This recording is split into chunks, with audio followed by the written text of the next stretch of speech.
1 month na sila nga bulag sa iyang uyab. Apanay ni Tim Aw nga sa karason nga wala siya ganahi. Uya pa bang igno na iyang boyfriend about niini? Kini ang tagagpagtagad sa Dear Panimbaya.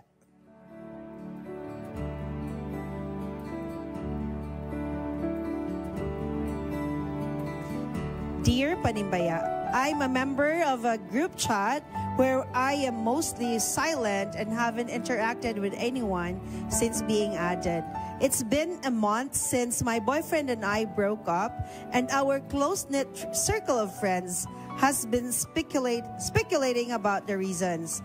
Since we kept our relationship private, people are making assumptions. Some negative, some based on hearsay, and some others jumping to conclusions about a third party. It's almost amusing how invested they are in figuring out what happened, and it shows they care about our relationship. However, a recent message really got under my skin.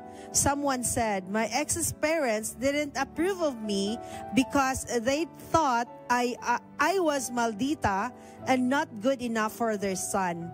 This hurts, especially since I only met his family a few times on special occasions and didn't have much interaction with them.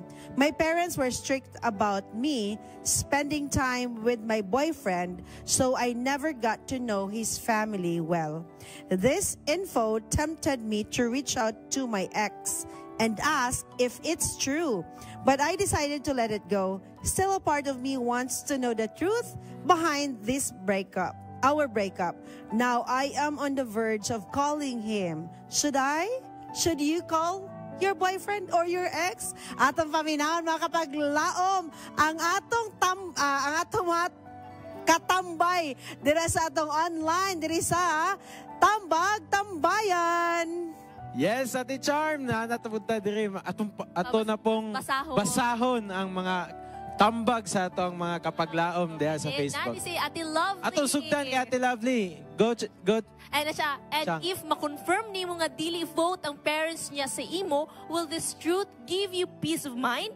Basi mo dungag pa na sa sakit sang imong nabati sa inyong breakup. Learn from what happened to Lot's wife. Lingi pa man sa biniyaan, mikaging noon. Mao nga there are things in life that are better left unknown. The best revenge is to move forward, grow. Attorney. Next na to. Next. Sunod na to si Michelle Kasani Daligdig. Go, Attorney. Consider the potential consequences before contacting your ex. His parents' disapproval might not reflect his feelings. Sakto. Contacting him might stir up emotions and hinder the healing process for both of you. Focusing on the past relationship could prevent you from moving forward and finding happiness elsewhere. The need for answer is understandable, but forcing a conversation will likely hinder your own progress. Yes. Feel ko kay naglisod pa siya kuan. Napamagod siya sa healing process. Nasa healing process. Ano pa siya stage sa healing? So, asa man siya? Asa ba? Dabda. Dabda? Sa sa psychology na. Pero na normal magud sa babae, di ba? Kay kita kami mga babae, murag among feelings manggod is murag dili pa sa inyo ba natago? Ami vocal gid namo. Tinod ba na just? Tinod na. Nang kailangan closure kumbaga ba. Pero ikaw just og makigbuwag ka puhon sa imong mauyab. Kinahanglan magka closure, kinahanglan. What if lang? What if? Ako'y makigbulag or ako'y bulagan. Wala ba what if lang? Ako'y bulagan or ako'y makigbulag? In kaso ba na kibulagan to or unsa man kamo inyo bang inyo ba ng desisyon duhan bulag? Unsa man imong reaksyonan mag-closure baba mo or dili na? Importante ba na? It depends on the situation. Depende. Pero in general, move forward na lang. So, di na kagana closure. Pass manggod. Pass. Okay, next. Si Nestor Sir Nestor Balboa, you should never do that, ter, kay ang X dili na deserving i-as og Y, kay dili man na algebra nga X minus Y equals U. Wala, dili na ter. Di ba? Okay, si SJ Ikin. Go, Just So, yang ingon, don't call him. You are hurting and that's valid. But reaching out now, especially when emotions are high and the wound is still fresh, will only pull you backward. The truth won't heal you. Closure doesn't come from him. It comes from you deciding this chapter is over. Let's gossip fade. Let gossip fade. Your peace is worth more than their noise. Trust that if it's meant to be, God will align it. But for now, walk away with grace. Your heart is His to heal, not theirs to destroy. Tama, Jud, na nilang gingon na pag nasakitan na ka sa place or ka na tao, ayaw na, Jud, palayo na lang, Jud, move on na. Muna ganing pass is pass. Basta na-hurt yung kay siya nga, nakadungog siya nga info ba, kay tinuod. Normal, bakit bago pa miya? Tinuod ba na guilty? Dilip, naman yung natawag na kuan ka ng, pag sakto man na siya na ka ng mo, for now, kung sakit yung kayo, ayaw siya to heal. Pero akong personal stand na ako is that, dapat natay dito open-ended. Dapat na closure. Yes, ay na closure. Laylay mo tagperkan ba ka ng... Time will come, maabot rin. Para sa ko, kay... Na naman siya sa moving on stage. Yeah, mo leave siya ito nga GC. Yes, mo leave si GC. Mo gito itinod. Mo leave siya sa GC. Nagpakwan na si mong utok na kutawag sa mo. Samutra siya mo sa kausan. Samutra siya mo sa kitan. Di ba ito? Ayun sa man ni mo hangkuhan. Makaingon na ito. Mo gito nga kaning si kuya nga mo leave na lang gid siya sa GC. O ano po, acceptance is the key. Tawato na lang gyud.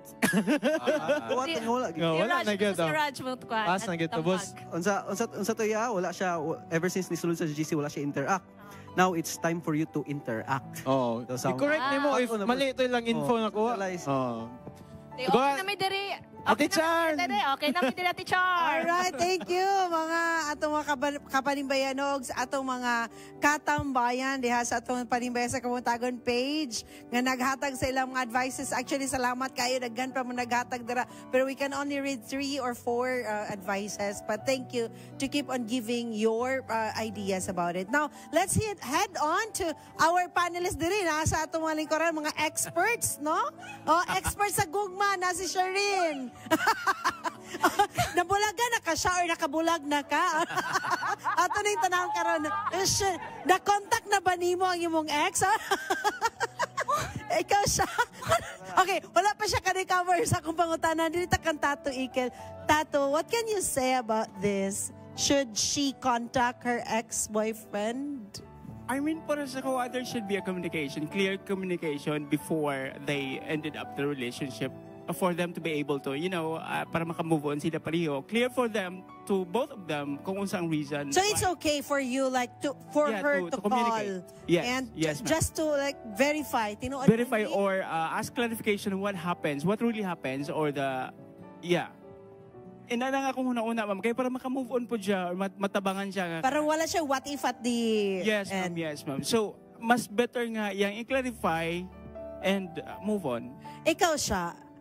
Ako di ko ka-live sa GC kay pilo ko sa GC. Di ko pwede mo live sa GC. Bitaw, oy. Ano ko pangutanan na ito? For me, I think there are things better left not discussing anymore. I think you need to choose kanang when you decide bang good to end that. I think appeal na adto ati gyud ang imong ang everything. Pero ako personally, di na lang ko masura ka kasi makasala ako. Makastorya ko dili mao. But then sa ako ati, I think sa girl dili na niya need nga i-contact. Kay what for? Para asa pa man bulag naman sila. Wala naman para lang gyud para lang ma-justify ang imong feeling nga tungod sa hearsay nga something like that. Sa ako nga as a babae pod, ikaw kay babae man sad ka. Pero naman yung pagkamaldita ang babae. Kay lisod siya maldito. Diba? Dawaton daw natin kay kung pa ni General Factual daw nung ang babae maldita. Oy, ang kabalo mo ang mga maldita nga babae mo na sila mga faithful nga babae. Oy, paminaw. Keep sa relationship. Kaya magbinaldita ta. Di ba ati? Ay, di ba ati? I am certified. Pero ate, mo na to, ayun na. Like, dili na nagihuptan, di ba? Yes. When you're authorized to be maldita to someone, that means you're giving the person an authority to your life. Kung dili ka ready, sorry kami na rin Pero ate, kanang nindot sa to, ate, no, nga ilang relationship ba kay private? Because that's my ideal relationship. Yes, I really wanted it to be private. Ang ubal lagi to, kay nakisiksik man. So, wala. So, dili nagpasabot nga private, nga wala ka ba ang uban? Oh, yes. Private siya like in the sense. open knowledge. Like open secret. Dili Like ka ng open secret. details. Oo, yes. Pastor, sorry to keep on talking. It's okay. Na, Pastor, what can you... Experience Ay, wala ka experience? Wala ka nabulagi, Pastor? Di na lang. Pero para sa ako, sorry. Maghilom-hilom na lang siya. Hilom-hilom na lang. Katong di magpadayon na lang yun siya nga silent dito, Pastor. I think that would be good. Nga, murag flight strategy gyap. Pero controlled. Kay siya may naay-control sa iyang kaugalingon. So, she can decide kung pwede ba o dili. Pero para sa ako, ay na lang. Lagi ba? Kay a month ago naman good. Okay na. So, kung nanak ka sa process of maybe moving on, then mabalik na po siya, another pain, another kuan. Pero tinala ko istorya gamay ba? Tempting manggod usahay, especially if dili pa ka resolve sa imo ang self. It's really tempting nga kailangan gyud mo makikistorya just for you to be clarified with a lot of things. Usahay gakahitabon. I agree. Pero kanang I think ate kanang kailangan gid niya mag-ampo nga kanang she needs to be healed sa iyang self. Kay I think it would really help her nga sa iyang mismo siyang kaugalingon healed na siya. Alright mga kapaglaw, may hope ka sa atong sender, no? Thank you so much. Pastor Almosera and Tatu Ikil and sa atong mga kapaglaw who shared their 2 cents sa ato ang problema karon. And I know nga, daghang mga trial mo abot, labi na kung single pa, Pastor, di ba? Kung single pa ta, daghang kitag mga, daghang huna-hunaon. Ano man natin, oy? Ay! Decide actually. The views and opinions expressed in the program are those of the hosts and guests and do not necessarily reflect or represent the beliefs and teachings of the program, the network, and the Seventh-day Adventist Church.